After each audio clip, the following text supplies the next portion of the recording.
All right, I'll go ahead and call the meeting to order. Do you mind calling roll, please? Mrs. Hudson? Present? Mrs. Davis? Present. Thank you. So good afternoon, everyone. Again, thank you for your grace, and I apologize for being a few minutes late today. Obviously, we're talking about a change in policy today and looking at some alternatives in a few surrounding districts as a follow-up to our last meeting.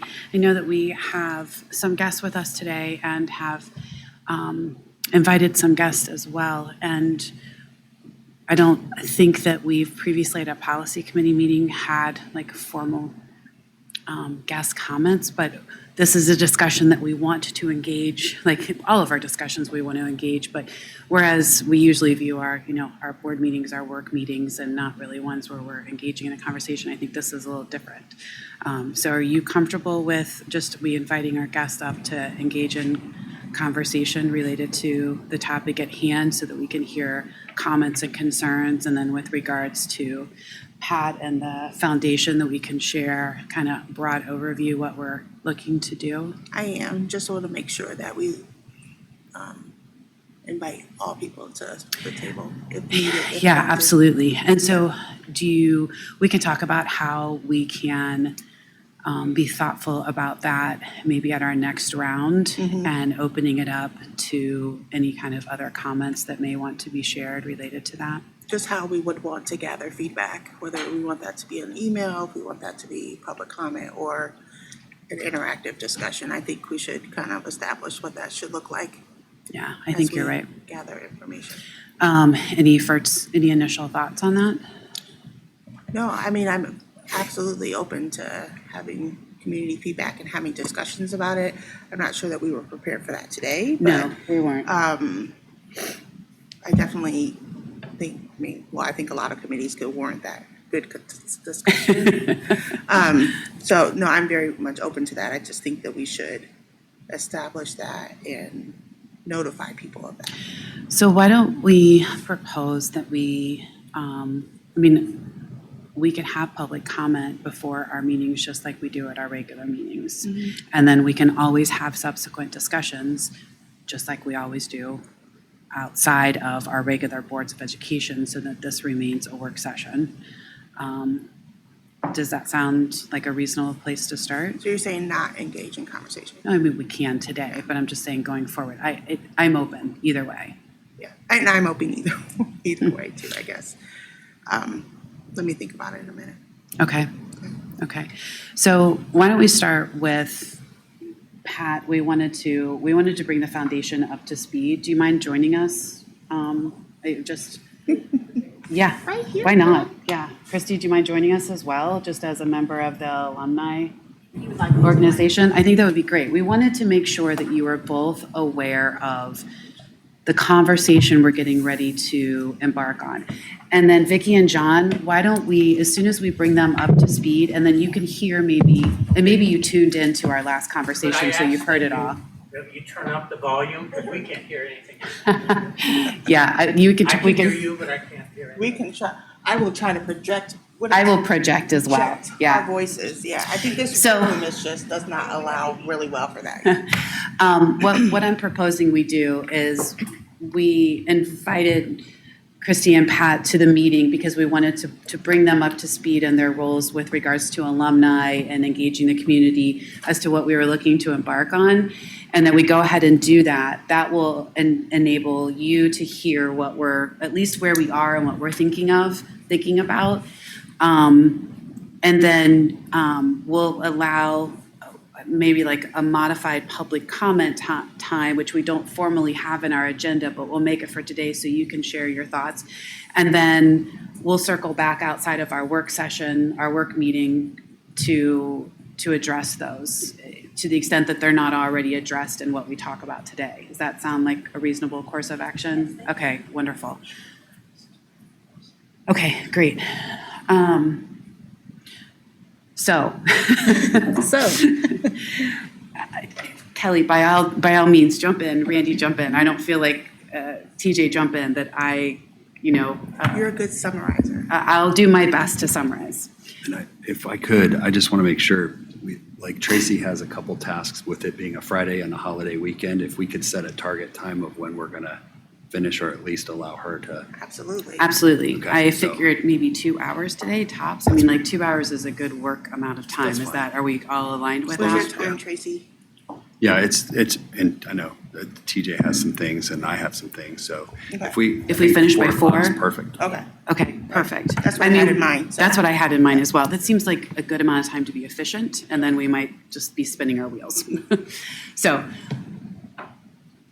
the construction projects provide an opportunity for naming rights that we in Worthington have never really, in a formal manner, approached or addressed. We've done them maybe one-offs historically, not in a formalized manner, meaning that like set contracts and whatnot, everybody understands what is, what the terms are. And we have the opportunity with the construction projects to rethink how to allow more naming rights. One of the examples that was shared at our last meeting where we talked about this was Upper Arlington when they redid their high school. I've talked to people even outside of the circle, you guys, who go, yeah, they named everything. So that was great. It worked for them. We're not looking to name everything, but we are looking to find a middle ground. And in order to do so, we're going to need to change our policy to allow for us to do that. So meaning that we could have a wing that someone could choose to dedicate, to make a dedication.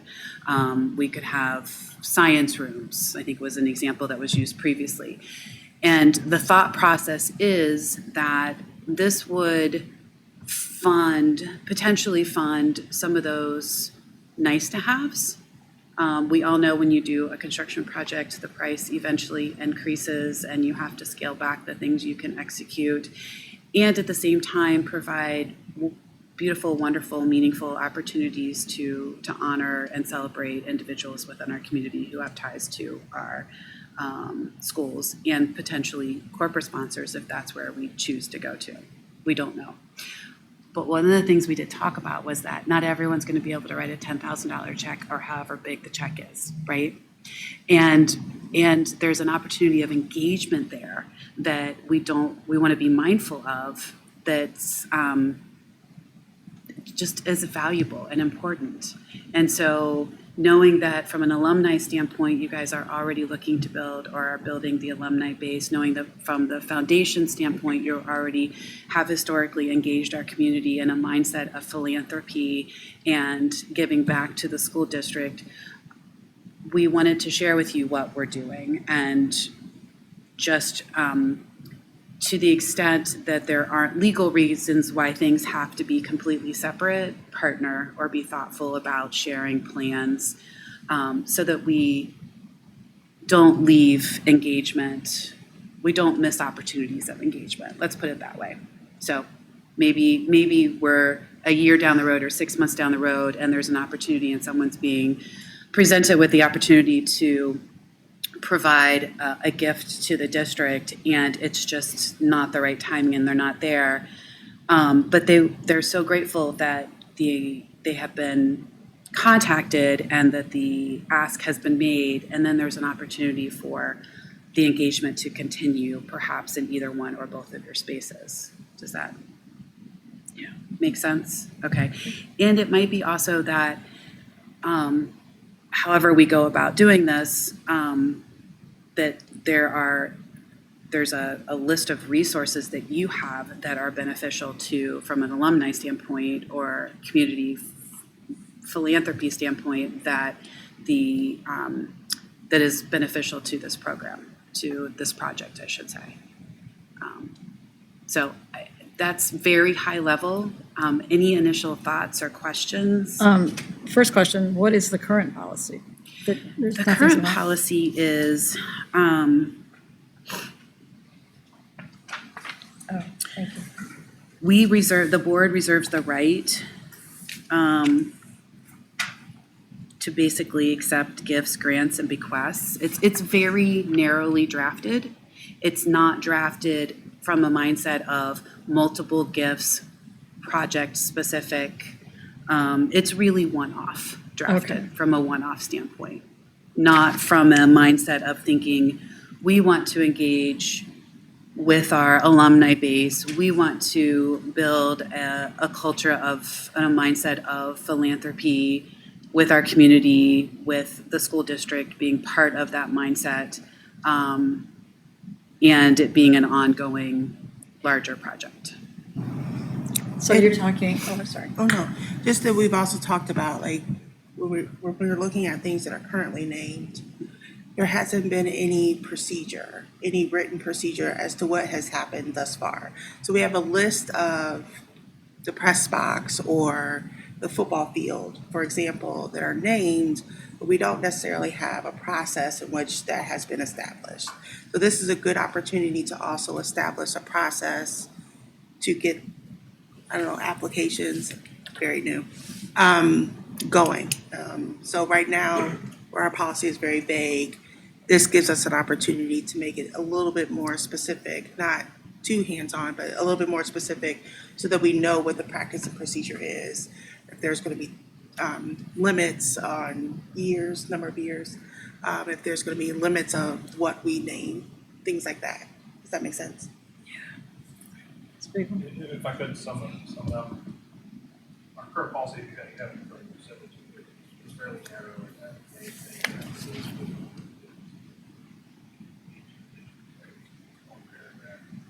on passage of the levy, several people reached out to myself and Randy and said, really start thinking about the facility. Number on generated a couple of additional dollars for this, and there's that too, so that's where we are now. Is what that Yeah, got it. And when you say ton of additional dollars, it's like 7 million, right? Right, it was close to 8 million. Yeah. Yeah. So we're not they did- talking, So they said they did things like, well, we would have liked to have this, it wasn't in the budget. So we- I mean, I go in there every Sunday to watch my grandson play. He's playing travel basketball, and they live in Arlington. And I mean, it's the Zhao family, and it's this, and it's that, and I mean, there's naming everywhere. And I would say they are probably the three, right? I think, The school. yeah. Yeah, As far as yeah. what they all. Yeah. So that's what's really- yeah. Yeah, those are definitely details to be figured out. But another component of all of this, and you referenced it, Kelly, and this is, I believe, what Nikki and John are here to talk about today, is also understanding what's historically been done, what's in place right now. How do we honor and respect what's been done and provide opportunity for other options and to be on the same page with regards to what's been done historically as well, if things were not memorialized in writing. I don't, that, we're kind of in a research mode at this point with regards Sure. to what's historically been done. But to address your question, the difference between our policy and Upper Arlington's policy when it comes to gifts and grants and bequests is that they specifically direct memorial gifts to the Ed Foundation. So it's in their policy that they want that to go that route. Now, it doesn't prevent them from accepting other gifts. And I think that's what our research, TJ's done some research with legal counsel, is that naming rights and Ed Foundation needs to be treated differently. But as Nikki and I have talked or discussed, we may choose to consult with the same people on how to best accomplish those goals. So I think their policy is providing additional options. And to Nikki's point, ours is pretty basic. Sure. So lots of Yeah. opportunity as we Lots go of- down this path yes. for collaboration, for thoughtful, intentional collaboration and deciding intentionally, right? Do we want those to be separate paths? Do we want it to be one path, maybe legally that's not feasible? I don't know. But want that foundation at the table for that discussion. And as we determine what those, and TJ's, if you already know legally, if you've consulted our counsel and you know legally, there are certain things that have to be separate, by all means, please share. I wouldn't say they have to be. I wouldn't say they have to be, but there are reasons why you don't see school districts manage foundations under their umbrella. We would be in the minority if that were to happen. So for example, if we talk about who's going to do all this, the law is clear that we can create a fund to put these donations and naming rights into and use them for up to 10 years on those facilities. And we can even hire a consultant to help facilitate that process.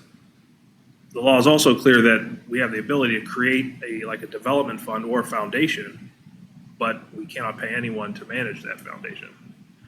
So and under this umbrella of our dollars, there's this overriding principle of whatever we spend our money on has to be considered a proper public purpose. So there's never any alcohol. High-end fundraising events would get a lot of scrutiny. So that's why those types of things belong more appropriately to a third party of the foundation or whatever, whatever that is. But as far as naming rights and securing that part of it, we would use, because there are buildings we're naming, so we would accept those funds and then put those right back into so the population or the audience is probably the same, but the separation of mechanically who's handling funds and what entity is doing what needs to be separated, if that makes sense. Yeah. It does. Definitely. So how does that, all right, so if you're talking about the historical aspect, what's already out there named, how are you weaving that into what we're just talking about? That's what we have to figure out. Part of what we have to figure the out, unknown. absolutely. And Okay. part of that goes to figuring out what expectations are, what was previously agreed to, and ensuring that we honor what was previously agreed to. Each one of those separate, Randy has a spreadsheet of those different previously named portions of our district. We'll have to figure out an overarching means in which we're handling them, but each of them are probably a little bit different because one may have a written agreement associated with it or a meeting of the minds as to the parties as to what was going to be done or how long it was going to be done. That's what we have to establish with each one of Those are all unknowns at the moment. We Maybe. don't know how much paperwork has been discovered since our last policy meeting. It's like going forward, you couldn't continue to have the hot and rough, or could you? Well, we could. We could. But typically naming rights don't carry on when a facility is raised. So if it's demolished, then what we need to consider is how we honor that history. Yeah. And make sure that those people, and what I like about the Shaker Heights example is that they've created two different pathways to have your name on something. It can be in consideration of a large donation, or it can be in recognition of a contribution through your service.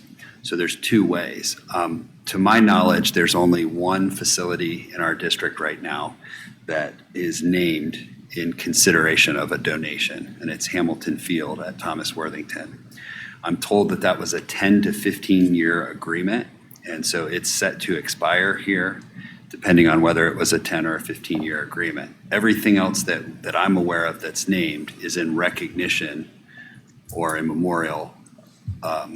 So we have to deal with that. But the most pressing things in terms to your question are the auditorium at Thomas, because it is named and it is going to be demolished in the next couple years. But more pressing is the Dow Nelson name and how it went from a facility, I believe, and then the name appeared on the field house. And so there's some confusion there. But as a district, we have to figure out how we're going to acknowledge that.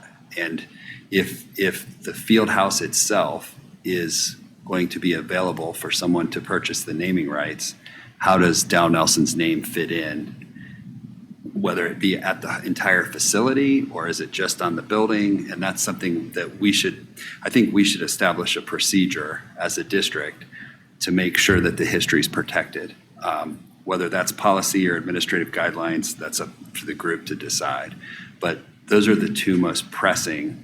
I'm not aware of us, tearing down the press box or, anything else, but the ones that are going to be touched, one could argue the Bob Miller basketball court is going to be replaced because that hardwood is going to be completely replaced with new hardwood. but the floor is in the same position in the same building, so we could have a conversation about that.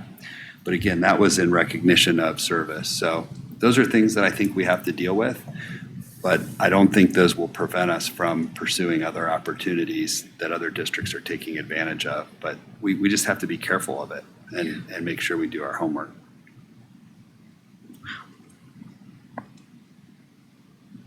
So today is a kind of a continuation from our last policy meeting where we had an initial discussion, an agreement that we should start to explore this path.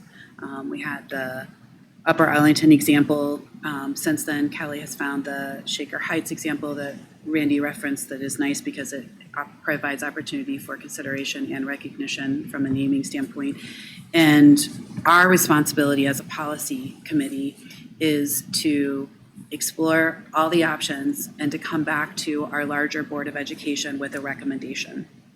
And that's what we'll begin working on. So as we do that, we can, all of our meetings are recorded, so whether you're, but we'll kind of keep you along for the journey. And if you have questions, I think we're going to establish a questions or comments portion at the beginning of our meeting because there'll likely be more going forward. And then always willing to engage in a conversation. And then when we land on a draft, it will take it, like I said, we'll take it to the board, and if it passes, then in some way, shape, or form, we'll start moving forward with this process, and we'll likely have follow-up conversations with both the foundation and the alumni groups. Do you have a timeline in which you are trying to do that? Sooner rather than later, Yeah. I think is the very vague timeline. But I mean, honestly, right? We've already got the field house demolished and being constructed, and we set ourselves up so that we could start the construction sooner rather than later, presumably this summer, right, at Thomas. And so I think we have a good bit of work ahead of us the next few months, trying to get a version in a form that we can present it to our peers at the larger board meeting. Okay. So how do you best see the foundation folding in, or is it just are we just kind of exploring that right now? It sounds to me like there would be The separation? there would be the separation, absolutely. But the people that we would talk to would be the same. Yeah. And neither one of us presumably would want to leave anyone unengaged. Yeah. I would say there could be ancillary benefits from us targeting naming rights folks that you may be able to benefit from in the future, if that makes sense. Yes, it does.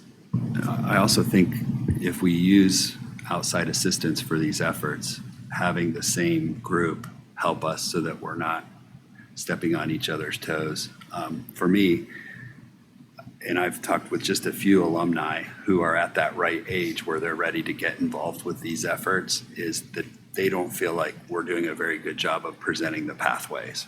So I feel like the Ed Foundation is one pathway, and it could fund lots of different projects. Naming rights is just one other pathway. So I think it's our job to make sure that these pathways are available and are advertised, and that there's someone that's fostering those relationships.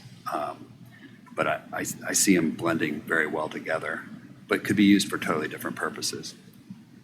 I totally agree. Yeah. I'm trying to determine, but I guess we can't determine that today Right. necessarily, what the pathway would be for the WEF, although what you said. I mean, I've actually talked at great lengths to the woman in Arlington who's the Ed Foundation director, and have had amazing conversations with her Good. about what they do.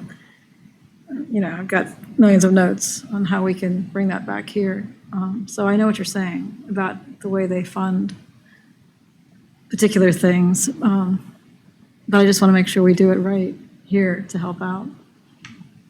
Absolutely. And like Randy said, that the right hand's talking to the left hand, Yeah. right? That we Yeah. are very intentional in working together where we can.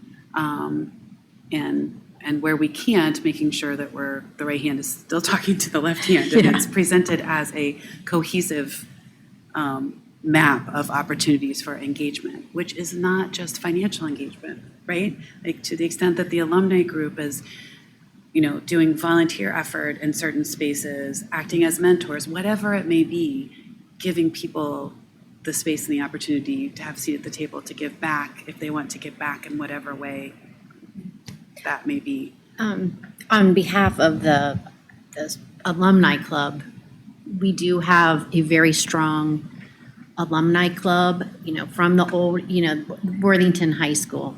And, Pat's also on our board, but they're very passionate and of their history. And you guys are acknowledging that. I think that's what a lot of people are concerned about. But we're also changing our alumni now to one alumni. It's no longer Worthington High School or Thomas Worthington. It's all of our high schools. Nice. So that's, I take pride in that. We want to support all of our high schools in our district. We want to give back to the district. So, I appreciate you letting us, or giving us information, and we want to help, and be given the opportunity to, express any way that we could help. Thanks, Christy. I appreciate that as well. I mean, that's you hit up on a very valid point, and one that we should likely reiterate out loud again. Pat, we said it at the last meeting, but while the construction and the project is larger in scale at Thomas than it is at Kilbourne, it's very important as a community that those funds would be spent to lift up both of those high schools, not just one or the other. And so it's not uncommon that when a gift is given, like, you may be have naming rights for that particular wing, but that doesn't mean all the funds are going to that particular wing. It means the district makes good choices as to how it lifts up programs at both schools. Yes, that's great, Good. as it should be. Yeah. Good. Thank you for taking the time to be here. Don't hesitate to reach out to us. Absolutely. This is new for us, so this journey is new. Yes. And we'll do our best to maintain open communication with both groups going forward. That'd be great, just, so, because I have a lot of questions still probably coming. We probably do too. Big questions. So, Okay, yeah. excellent. Thank you very you. much. Thank you.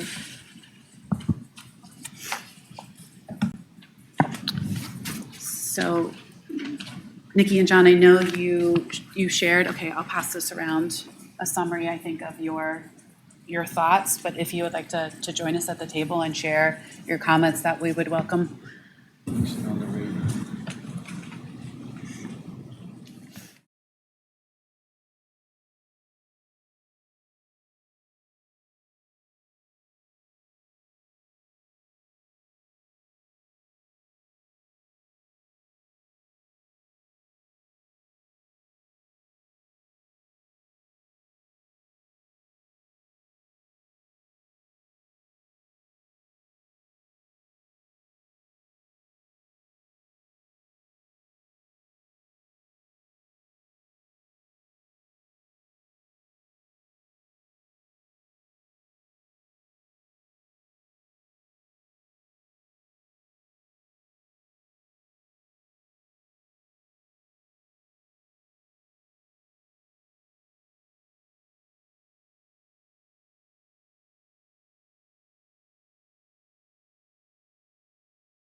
Thank you.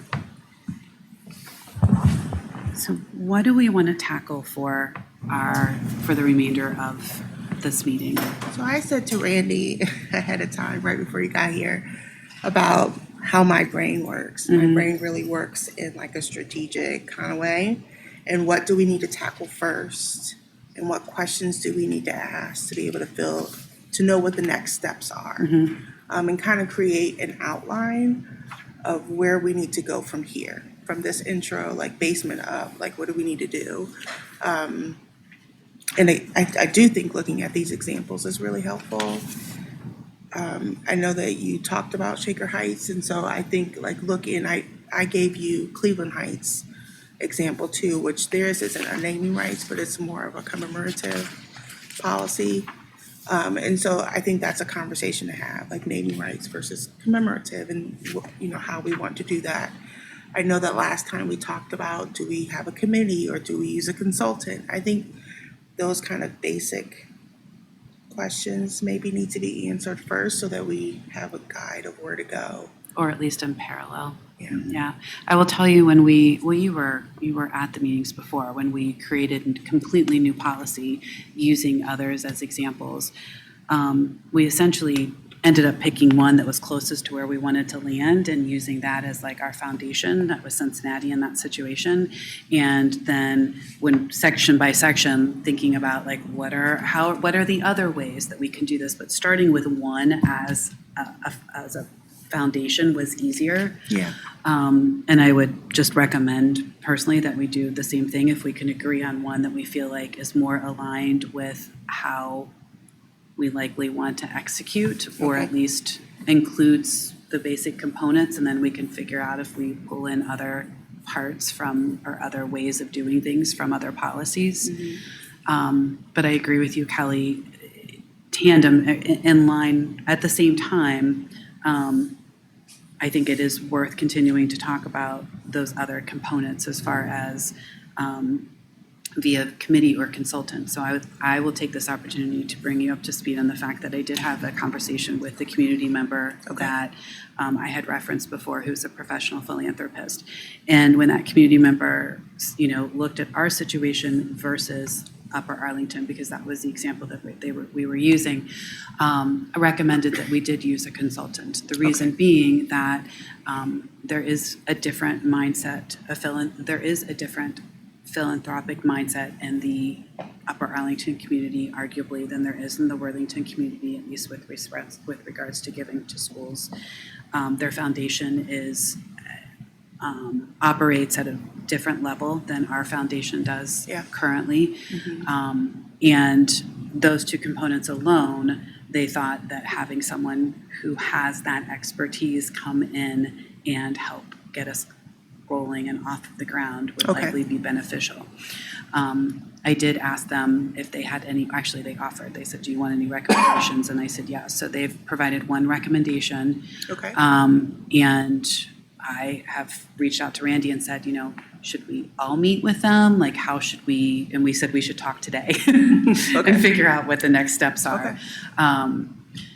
Because I want to make, this is new territory for me, right?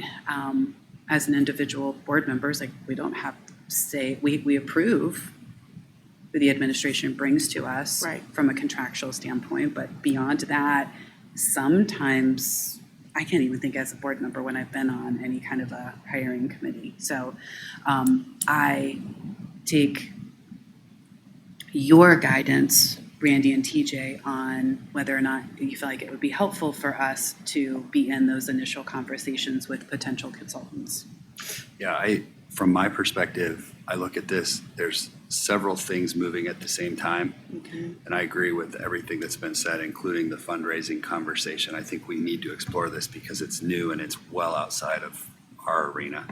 But when I think about a board committee going back to the Board of Education, to me, I think we need to have a discussion as to whether or not we want to establish this legacy fund, which is a resolution that I included in your packet from Upper Arlington, where basically the board would be authorizing us to create this naming rights campaign And all of the money that we raise during that 10-year period would have to be utilized, I believe, by law within that period. Now, what we spend it on, I don't know. But if we can somehow introduce to the entire board that that's a possibility or that's something that we're looking at so that they're not surprised by a resolution. And then at the same time, we need to modify our policies so that they're more open and allow this foundation to do some of the things that we'd like it to do. So I really see multiple policies being impacted, but this resolution as being a key piece of this. And that's what would separate the Ed Foundation from this campaign, is that there would be a fund and the work for naming rights would fall in line with that. So then once we get that rolling, then I think who we use to help us get this launched and what's up for grabs, what's not, what's protected, how are we going to honor, like those are all things that I think other people can decide. But when I think in terms of the entire Board of Education, I think those are the pieces that we need to keep in front of them at some point. So Okay, so say those to me again. So you're saying the resolution, if we're going to do this the way Upper Arlington did, and I'll let this is TJ's area more than mine. Okay. There would be a resolution to create a legacy fund for capital projects. And their resolution that was approved in 19 is listed in your packet, and it basically says that the campaign will go through the year 2028, and that the money will be spent in that period of time. So, and that, we would have to define what's in that legacy fund and that campaign so that we're not stepping on the toes of the Ed Foundation, but that's one piece. And then the other pieces are our policies are so restrictive and so basic right now that they don't even allow for the things that this legacy fund would look to do. Mm-hmm. So we need to broaden those and put some parameters in. And so I don't know if we're going to be ready to do a first reading in January or February, but making sure the board's aware that if that's where we're going, that those things are coming, because those will involve multiple readings and several levels of conversation. So, and then all the details, I think it'll be fairly easy to work out. That all makes sense. TJ, can you expand on the benefits of a legacy? I assume the formation of the fund is tax or finance driven. It is. So I would agree with Randy on both accounts, except I think you need to do the policy. They can run concurrently, but the policy would need to be first before the resolution. So 7250. Because otherwise you're passing a resolution for something you can't execute. You can't go through with. Right now, 7250 says we're going to reserve naming rights to those who contributed, not based on a personal way, not a financial way.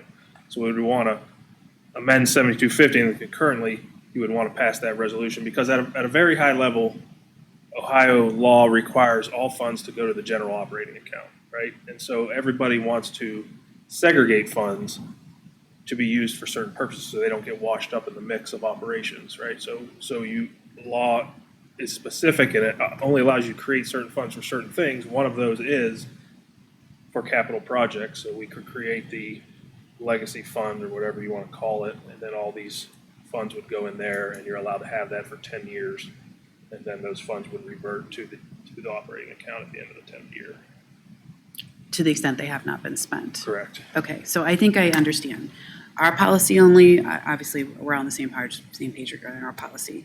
The resolution to create the legacy fund is a means by which, under law, we can segregate funds outside of the general operating funds to be designated for these capital projects. We would have to, what you were saying, Randy, is that we've talked with our fellow peers on the board about the fact that some policy is coming their way, but they're not anticipating a resolution. So at our next meeting, when we provide an update from this meeting, we need to make sure that we lay out for them really kind of 3 buckets of changes that we're looking to take place. 1, revise our policy. 2, and bring it to them, obviously, for passage. When we do so, at the same time, provide the passage of a resolution for the legacy fund. And 3, maybe concurrently, this is dependent upon where the administration goes, approve the hire of a consultant to lead that work.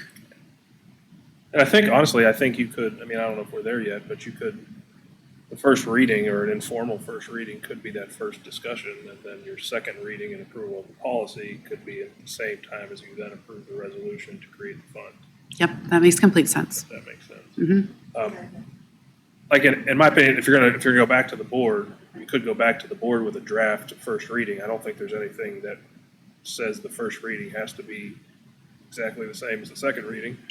So you could have a first reading to start your conversation with the board. This is what we're thinking. This is how we believe it should lay out. Here's why. Get feedback, maybe amend the policy, bring it back again for another first reading or a second reading if it's good, and then pass the resolution to create the fund, and then we move forward. So the resolution would be presented only when we have the second reading, when we basically have a policy that Because I our think you board have is to ready have the to policy adopt. passed before you pass the resolution. Okay, so pass the policy and then I think so. Right, but bring the since our resolution policy, at that time? yes, and since Okay. our policies go through 2 readings, we can strategically tee up the resolution with the second reading of the policy when we anticipate it and passing, when we've basically taken into account all the feedback from our peers and we have something that we believe is going to pass. Okay, That's where when we want to talk about a consultant, we would want to really dig into that agreement, because that's where I was kind of getting at. We can pay a consultant, so there's a in code, it allows a school board to pay a consultant to do the business functions of the district. So one could, our legal counsel could give an opinion that it is proper for us to hire someone to create the template, create the flyers, do the outreach. Where it gets a little gray is if that contract allowed for fundraising, so at a dinner, so that company was going to host a dinner, maybe alcohol was involved, then it would get hairy if we were allowed to hire that consultant for that. So we would want to look into the agreement that we're hiring with that consultant to make sure it's tailored to ensure that it's proper and that there's no issue with what they would be doing.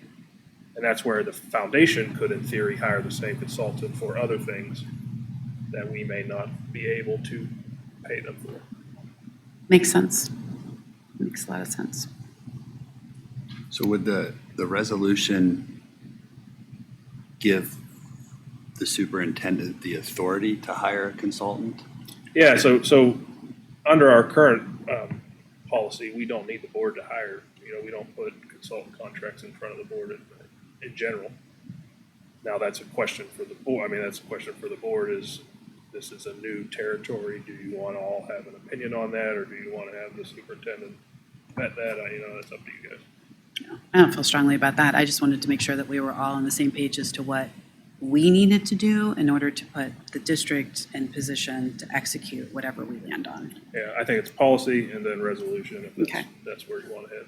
That makes sense. And thank you for pointing out, Randy, that, at our last meeting, we talked about policy. We didn't talk about resolution. So we'll make sure at the next update, share the fact, how the resolution plays into it, why it's necessary from a fund standpoint, and to segregate it from the general operating funds.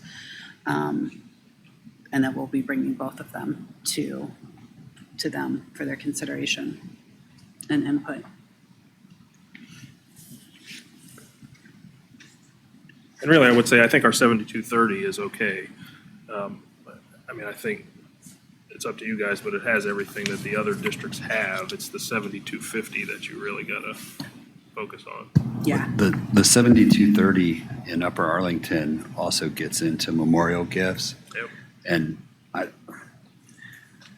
And I think we're honestly there. So to me, what that is all about is when a donor comes to us and wants to provide a substantial amount of money. So here's $200,000. We want you to invest that to provide for continuing gifts. We try to direct them to the foundation anyway, because simply we can't invest that in a meaningful way as a school district. We're bound pretty tight on government securities. So oftentimes, you think of a trust with principal that's going to live forever. It doesn't happen when it's with us because we don't earn income on it. So we kind of direct those now. I think that's what I would say that is. Maybe I'm wrong. Yeah. I think what's missing though is 7230.01. Upper Arlington has some specifics laid out, and I will tell you that from past history, making decisions on memorials when things are pretty raw and fresh is very difficult to do. It's very difficult to work with students. It's difficult to work with families that are experiencing loss. So having some type of guidelines that we can say, look, we're not just making this up. This is how Worthington Schools handles this. And I don't know, it's just not been easy. People want big memorials. They want things named because it's just an emotional time. So Sure. having a process that involves a waiting period where we can get through things, but it's been difficult for us to just not to be just operating freely in that space.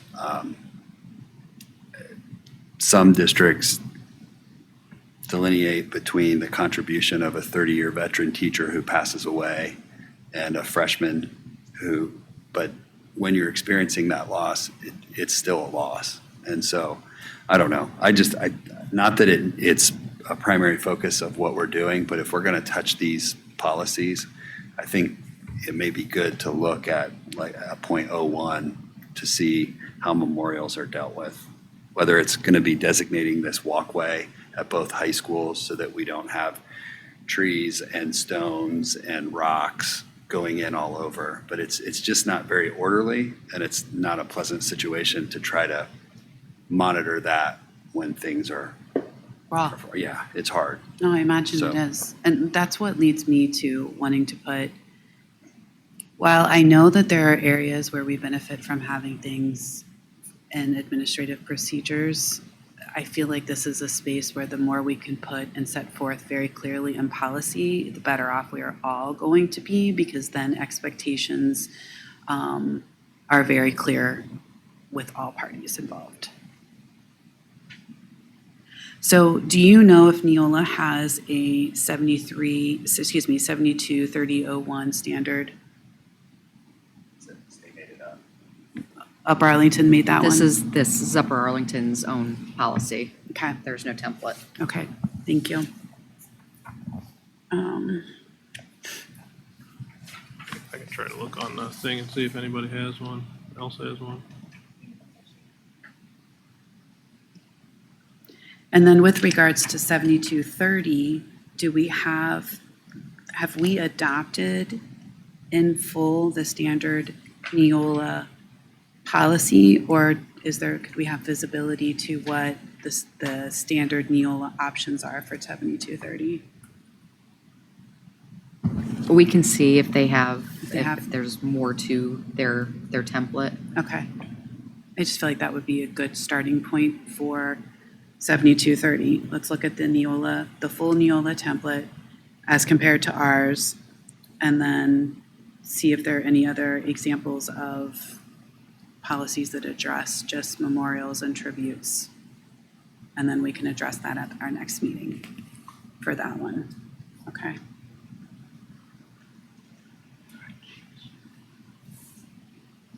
And then 7250 is where we get into actual naming rights. Okay.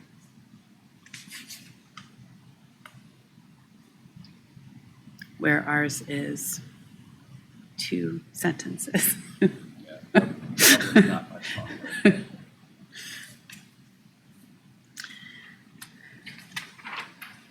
So it's interesting. So theirs is not much longer, but, excuse me. Where did then they put their details regarding, Are you looking at Upper Arlington? yes. Oh, you said Dublin's is not much longer. Okay, I was thinking then what, yeah, you're right, Dublin's is not much longer.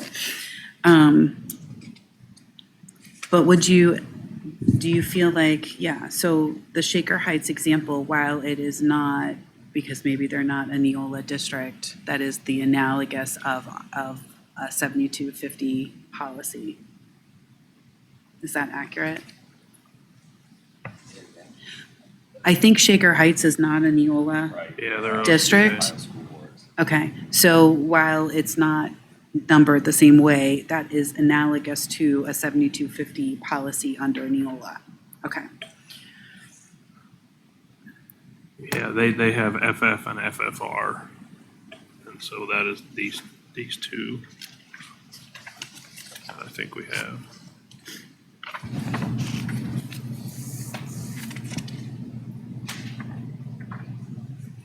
Kelly, do you have a preference, or Randy or TJ, does anyone have a preference as to what we use as as a starting point? I appreciate that you pointed out, Randy, that Shaker Heights, that Kelly you found, has both naming rights and consideration and recognition. But obviously there are a ton more details, and we could always pull that into another model if we felt like something else was more nuanced in other areas that we might need. Yeah, so I think the standard for most districts in the state is that if something's going to be named in recognition of someone, there has to be two pieces. One, significant contribution, and two, typically the person has to be deceased, so that you don't get into these awkward situations. So I don't even know that we're currently that specific in our policy. So, and then the consideration piece just opens the door for the legacy to take place. So I like the way they structured it. I'm not sure that it's word for word the way, but they do address, personal names and the right of the board to terminate, because you never know.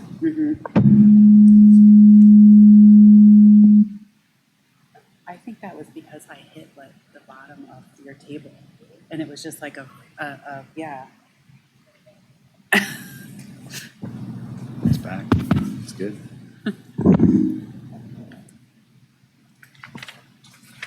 So, I mean, Okay, I didn't. I have because Shaker Heights is the most detailed, perhaps we could start there and then just add pieces from Dublin and Upper Arlington. I like that also because I like how they have theirs. It's easy to read, and that there are sections that clearly, if you are a layperson who's pulling up the policy and you want to understand what are naming rights and considerations, you immediately can go to that section. I mean, it's laid out in a nice logical manner as well. Kelly, do you have feelings about which one to use as our base? I like Shaker Heights as well. Good, we're there. That was easy. So as we've done this historically, let's see, it's 310. We've kind of just gone section by section and identified, is there verbiage there that doesn't fit for us? Are there other things that we need to consider?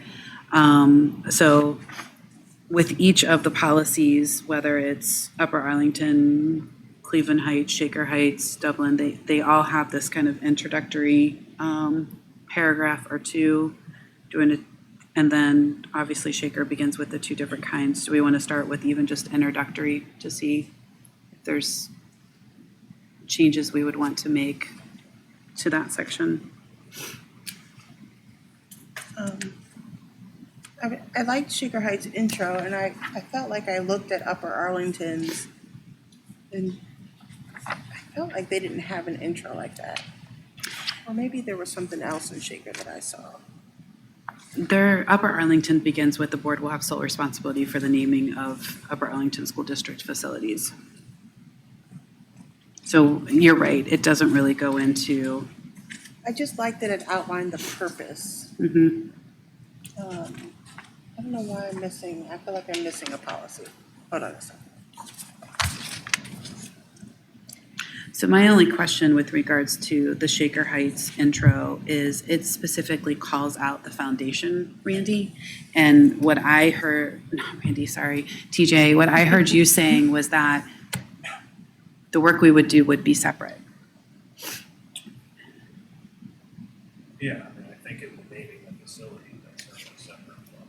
What the foundation is doing. Separate what the foundation is doing, yes. Okay, so we would remove the and its foundation language. I think if I read that, though, the sponsorships are defined as an agreement between the district and possibly the foundation, because maybe the foundation accumulates resources and gives them to the district to name a facility. So maybe they're a party to the naming rights in some regard. Maybe that's why it says and possibly. It's also sponsorship, though. So what if someone wanted to sponsor a BMX bike team through that foundation? Yeah, that's It wouldn't true. just be naming rights. Right. It would be funding that came through the community. I don't know. Can you pull that out and address that collaboration later in the policy as opposed to in the intro?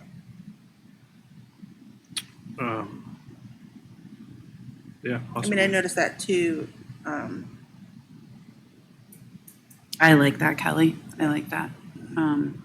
It just makes it very clear, this is our policy, this is what we're going to be held accountable to, and separate and apart in another section addresses how within this policy we would be collaborating with the foundation or possibly collaborating with them.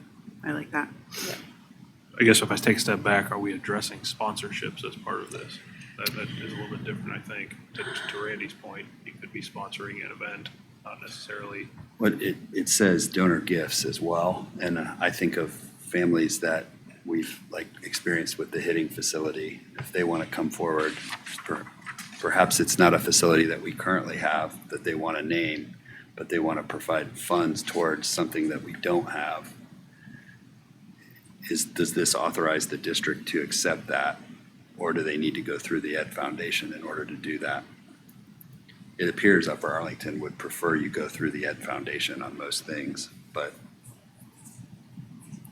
So is what you're saying is for this specific policy, this Shaker specific policy, is to pull out the information that pertains to naming rights only right now? that's up to you. I don't really have a preference. I'm just I mean, trying I to make think sure I I think understand the what you're saying. avenue we're trying to open up is obviously naming rights, Right.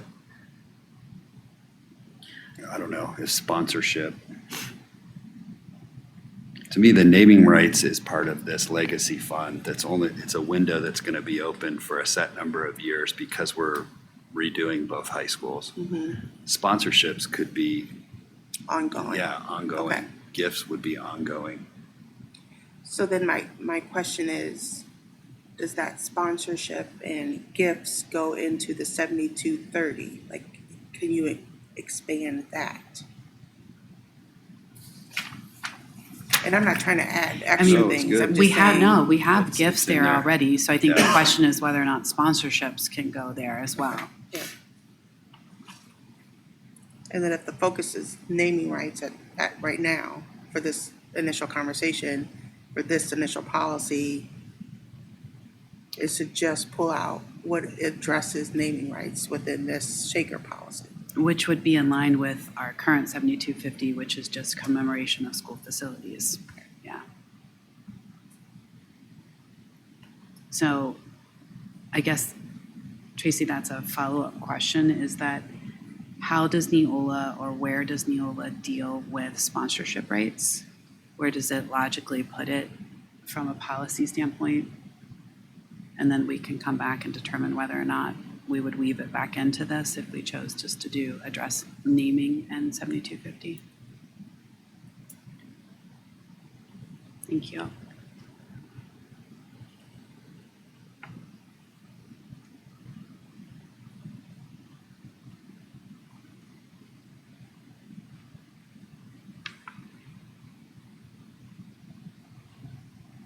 And I'm sorry, I know that so we're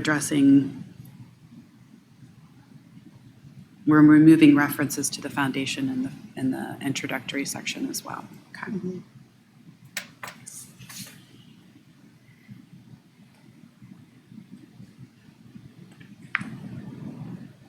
I mean, I am flipping back from Upper Arlington and Shaker, just as we go through. But I just appreciate the introduction to name what it's for, its purpose. I don't know that there's anything else there that I would take issue with.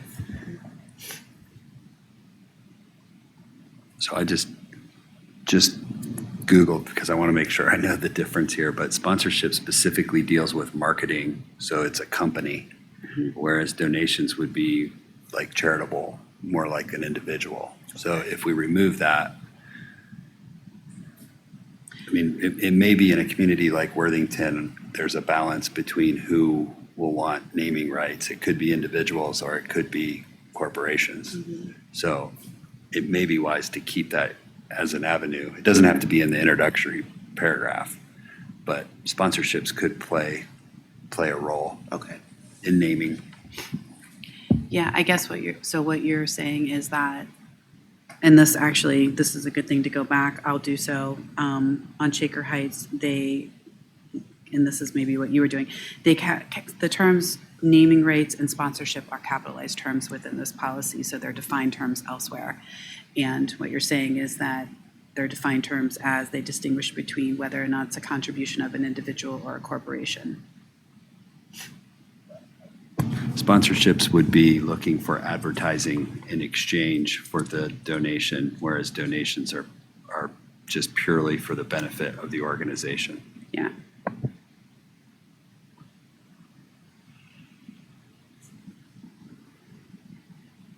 So we can That is one of the still, questions that we were talking about though, right? it is. Is whether individuals or companies, so. And we can still entitle it naming of facilities, and then we just get into, and we'll have to include those definitions within here if they are defined in other, presumably defined in other sections of Shaker Heights policy. Tracy did some homework on this, and Nikki and I were talking before the meeting, but Mark Wahlberg Chevrolet in August of '21 donated $130,000 to the Avon school districts for naming rights of their football field. And they're actually now within our school district boundaries, so just. Absolutely. No, I want to keep those opportunities, personally would want to keep those opportunities open. Yeah. Because putting it in the policy isn't always a yes, right? Right. I mean, It's the you know, opportunity. it's still going through a process. The board would have the right to refuse sponsorships. Yeah. Okay. Yes, let's say that, yeah, for a variety of reasons, yes. Okay. I will take the homework of just making those brief changes to the first section and pulling into the next draft that we review definitions of sponsorship and naming rights, and anything that's defined here that we may need to take into consideration as we're continuing to draft it. So defined terms. And then I think in part the reason why we landed on this one as a starting point is maybe, I don't want to assume, but we all appreciate the fact that it articulates and sets forth those two different kinds of naming rights, both consideration and recognition. Okay, great. Do we want to move, it's 3:20, do we want to move on to naming rights and consideration and maybe take a few minutes to compare that section to the relevant portion of Upper Arlington and Dublin? Say it one more time, I'm sorry. I just was going to recommend that we move on to naming rights and consideration. Okay. And that maybe we take just a few minutes I will need a few minutes to figure out the sections within Upper Arlington that align to that particular section. Got it.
TJ, does the reference to capital projects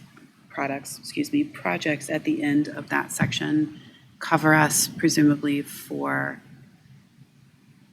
that's tying it back to resolutions like we would pass like they did in Upper Arlington?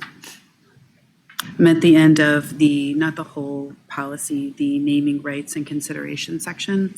It says all proceeds shall be used to provide support for Shaker School's curriculum and extracurricular and extracurricular programs, Shaker Heights City Schools in general, or district capital projects. Yeah, I would say that's I would say that's a broad-based, that gives you allowability to do it. It's one of those things where I'd say I don't know that it's necessary. I was just wondering if we have maybe that's also a question for our council, if we have a separate resolution that provides for us, so it allows us to designate them to that particular project. Yeah, I mean, I think you have to have the resolution if you wanted to designate them. So this in theory allows that, but that's already given in Ohio Revised Code, so Okay, that's helpful.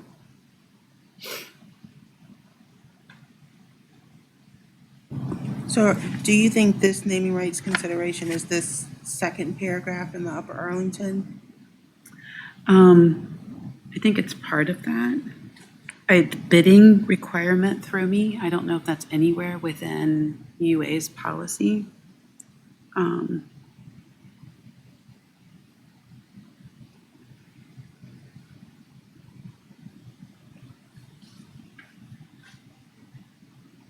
So I think it is, but then it also includes more language that I don't know if it's necessary.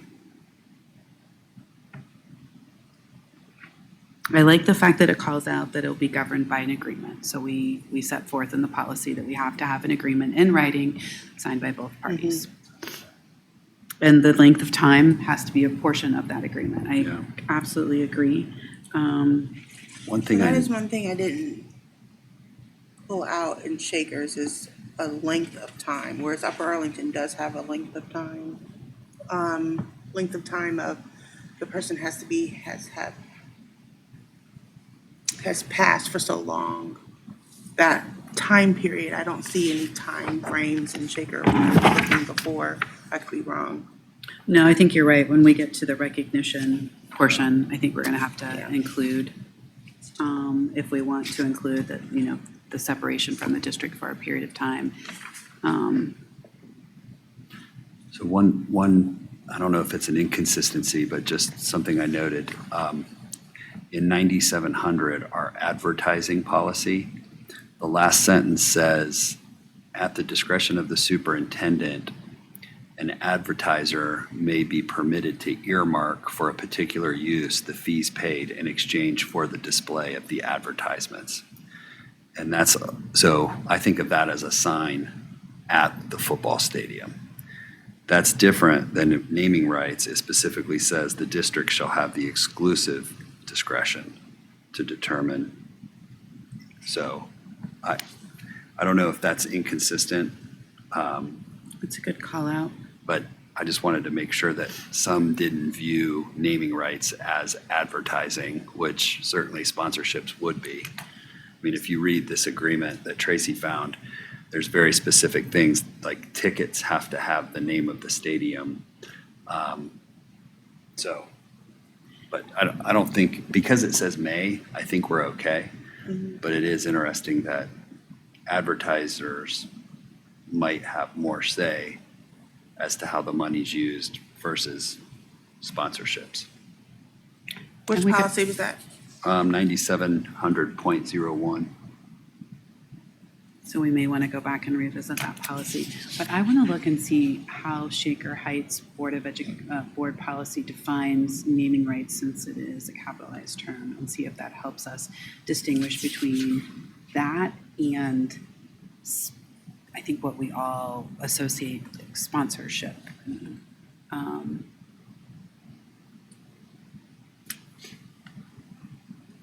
I think Upper Arlington was primarily naming rights, whereas in Worthington, it could be more of a blend.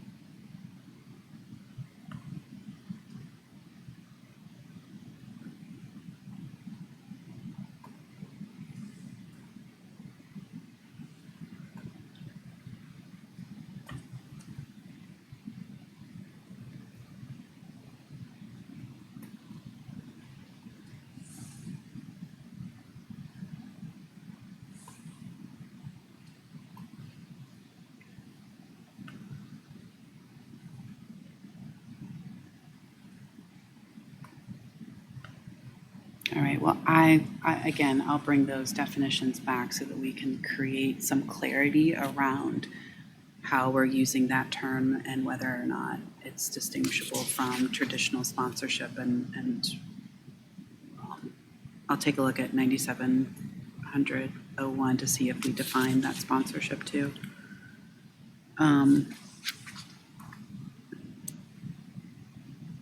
I don't understand, and I don't know, Kelly, if this would be something for our council, but the sentence within Shaker's policy that requires that they're subject to bidding requirements for district contracts. Yeah. It's right in the middle of the first paragraph under naming rights and consideration. Fourth sentence up from the bottom.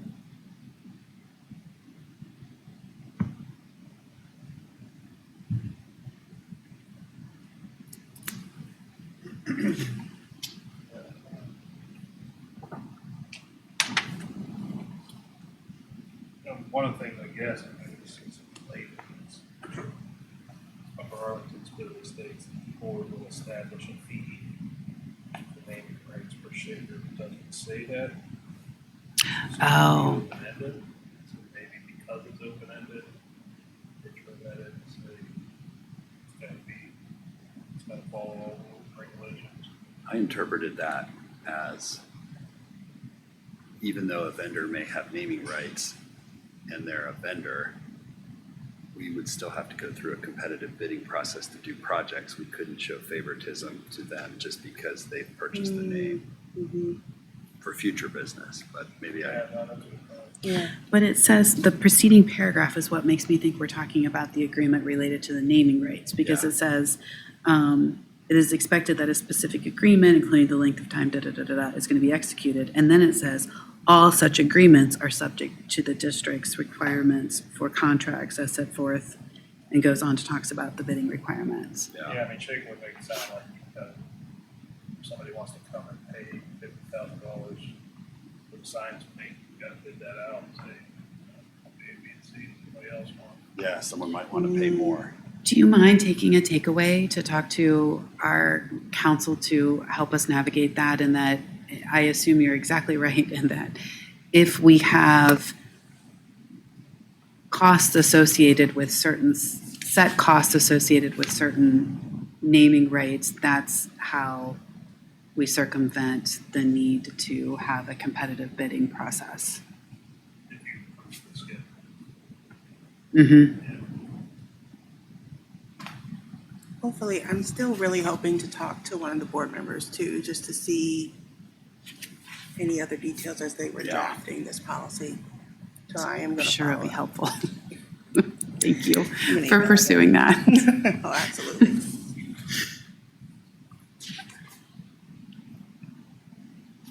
All right, so really more questions than changes thus far in that particular section. Do we need the call out regarding the bidding requirement?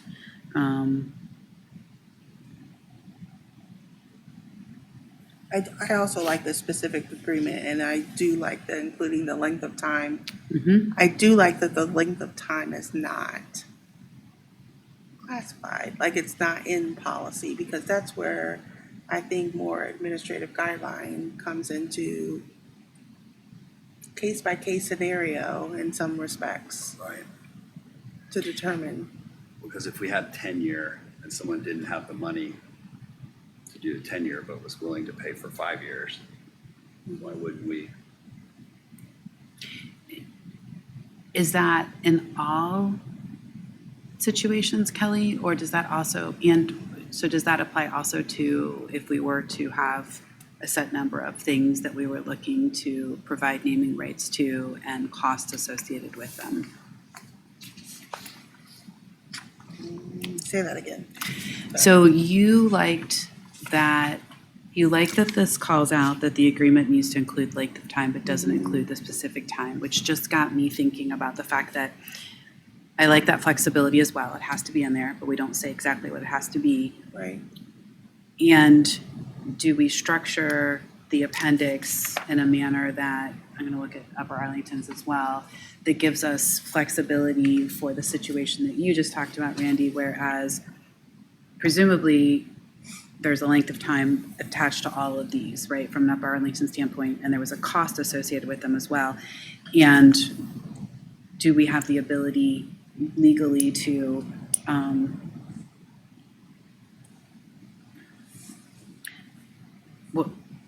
doing that presumably pulls you out of the bidding requirement, but can you do that and provide yourself with any flexibility here? Or if you do that, are you illegally circumventing the bidding requirements? Are you tracking me? I'm sure you could put something in there to say, you know, if we're gonna say all of those are 10-year periods, unless otherwise agreed to.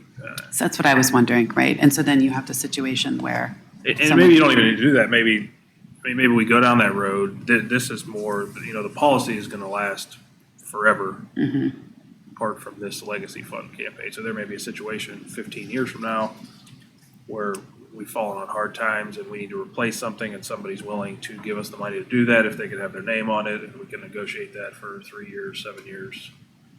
You know, I mean, it's beyond. So I think my recommendation would be to leave it open-ended to allow flexibility. And if the board wants to, as part of this particular high school project, designate times, they could do that. And it's not in violation of the policy.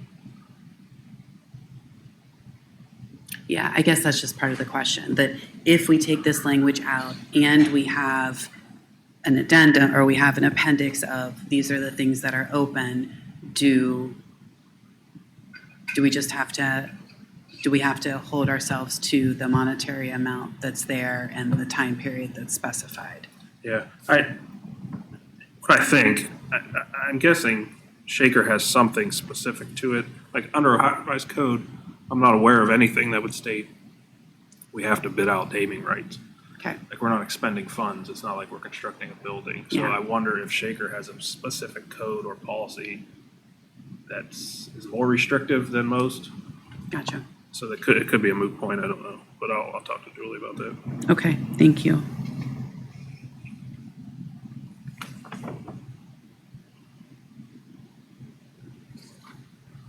Do we want to tackle just looking at naming rights and recognition and then maybe summarizing where we are and our next steps? Sounds good.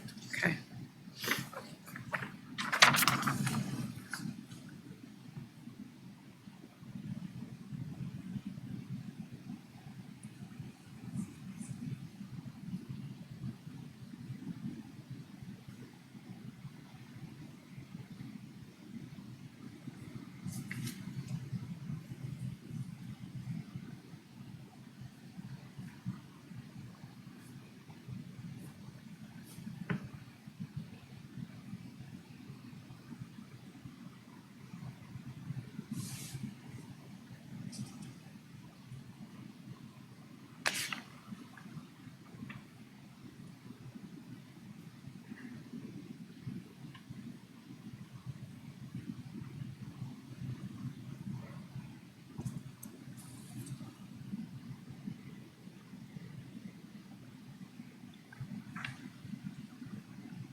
Kelly, this is where I think you were specifying that UA has some additional details that are likely helpful, whereas this doesn't include it. So UA specifically says that if it's an employee, they have to be separated from employment from the district for at least 5 years.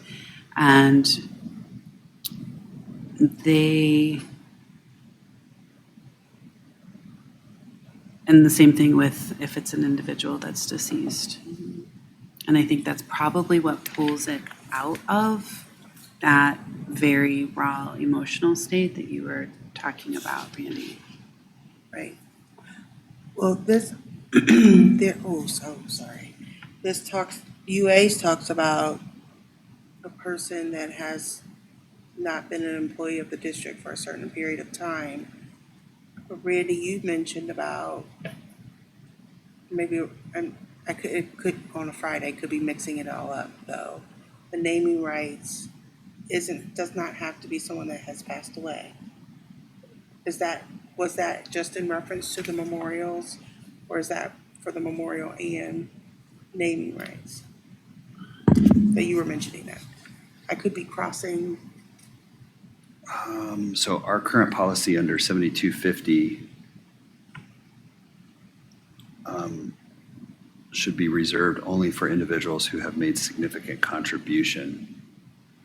So it doesn't limit us, but most districts do specifically say that it's for deceased. But I don't know, if one of our graduates became president of the United States, are we gonna right? wait? I don't know. I don't know how it, I So- just know when it gets to memorials, which is typically students, it gets really hard because you get the emotion of, and then it puts somebody like Tim Gehring in a position where he has to say, no, we can't put a tree here, so that's why I'm really in favor of this memorial walkway, because it standardizes the process and how the district's gonna do it. And then in looking at Upper Arlington's, they specifically spell out for temporary structures for, so, but And it may prove helpful if we could reach out to UA and say, what was magical about 5 years? What was your conversation around 5 years? What led you to that? Sure. If you're doing Shaker Heights, I'd be glad to have that conversation. Okay.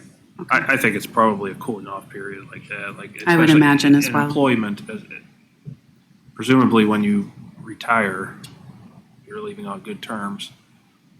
And it's sure everybody wants to name something after you, right? But then, did you really, that's a significant thing, so 5 years from there, you'll be able to reflect back and say, was that,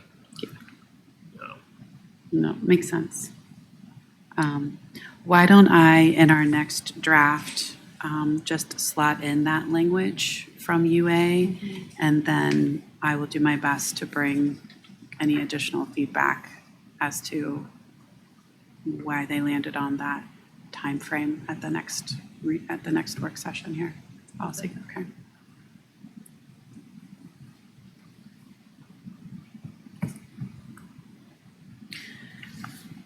If that seems like a good stopping point, we could just kind of review where we are. We'll make sure at the next update to our peers, we include bringing them in the fold on the need for the eventual need for the resolution for the legacy fund as well. Kelly, you're gonna try to get in touch with someone from Shaker Heights. I'll do the same with UA. We haven't changed a whole lot here, so it's not a whole lot of work. I'll just make the changes we've talked about, and I'll do it in a red line form so everyone can see it and pull in the defined terms if I find them from Shaker Heights, and the language from UA that we felt was favorable from a 5-year standpoint under naming rights and recognition, and then we can continue to go through the rest of the policy at the next meeting. Am I missing any next steps? Oh, well, potentially having initial conversations with a potential consultant. How would you like to handle that? yeah, I'm just get together with TJ and figure Perfect. out when we can, I'm more than happy to do that. So just logistically, our board policy committee was moved from the 3rd because we're now having an entire board work session. Tracy, correct me if I'm wrong, but we rescheduled that for the 10th. Yes. So if we meet again on the 10th, that's after the agenda will be ready for the February 13th meeting. Mhm. So when should the board expect a first reading? Like, is our target to go end of February? Or What time's our meeting on the 10th? Is it the 2 o'clock 2 as well? o'clock. It's Well- at 2 o'clock, and right now it's scheduled to review the January updates. yeah, it's only updates, which we can modify, but the Neola updates are And they could be, 5 or 6, or they could be 22. Yeah. Yeah. So So really, we probably need another policy committee meeting to work just on this. Perhaps, and it may be between now and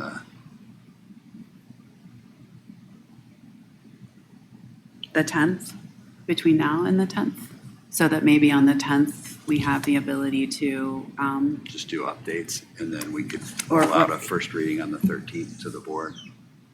if we get through this. Yeah. I mean, that's a big lift. I would say we would need another policy committee meeting focused just on this, and then on the 10th, we could add this to our agenda so that we could fine tune things. Just like Tracy said, it could be 5. I mean, that could Right. take a, they're supposed to be released in the next week or so. That's what I was So just gonna hopefully, yeah, they said 2 weeks, and that was a week ago. So hopefully by next week, we'll know, and as soon as I get them and see how in-depth they are, I'll send an email and let you know. Thank you. How specific is the agenda for the 3rd with the entire board? it's a There- work session to talk about our handbook and the board But assessment.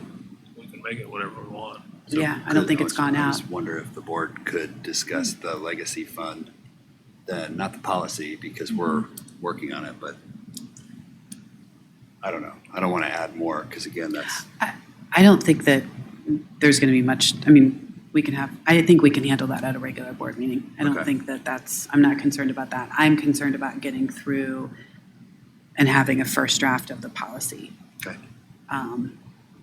But 2 hours focused just on the policy, we'll get, I would think, a pretty good first draft. But the question is when?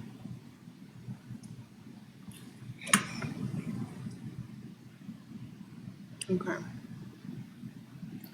And So, just so I'm clear, to meet prior to the February 13th meeting.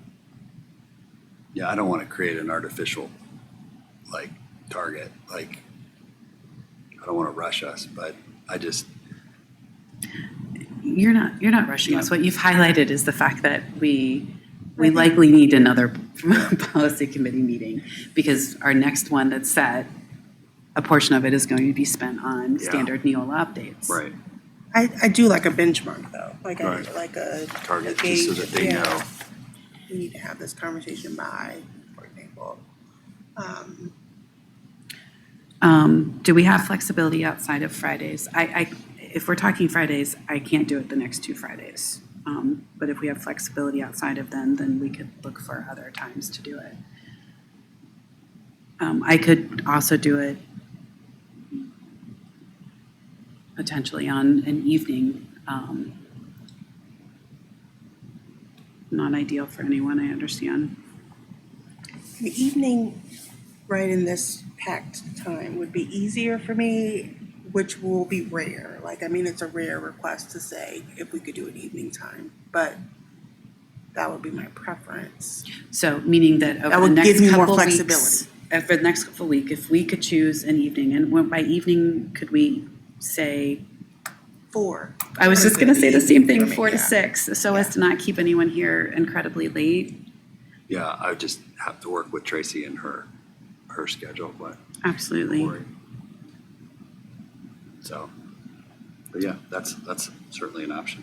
Again, rare request, but to allow for more flexibility, that would be helpful. Would you prefer to do it on a night other than a board meeting night?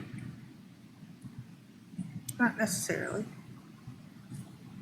But I prefer to do it on a night other than, So I when, just have a preference. Just thinking that we have a board meeting on the 23rd. I could do it on the 23rd. So I could do that on the 23rd. Would you want to go 4 to 5:45 and then Yeah. take a break Yeah. and then, Yeah, I could do that. Mhm.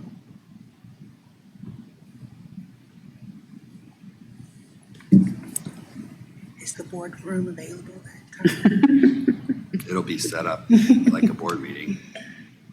Yeah, we won't have this configuration, but And we're on at 6:30 for the board meeting that night, right? Right? We could even go 4 to 6. I mean, that would be fine Yeah. with me. I I'm don't, going to point out that that will be a long day for us. it will be a very long day for us. Because we have executive session that evening. Oh, my gosh. If it's too much, we don't. It's not too much for me, I'm just No, saying. we'll just have to prep for it. We'll just Yeah. have to be, I'll bring snacks. thanks. I'll bring chocolate. Okay, so we want to say 4 to 6 for Board Policy Committee meeting, January 23rd? Works for me. And we're going to focus just on the policy, the new policy, naming rights policy. Okay. Tracy, you'll have to get that out Wednesday. You'll have to get that out this Wednesday coming up. Thank you. I hope not having to redline anything helps. I'll have plenty of that on the policy On the updates. policy updates, you will, absolutely. Okay.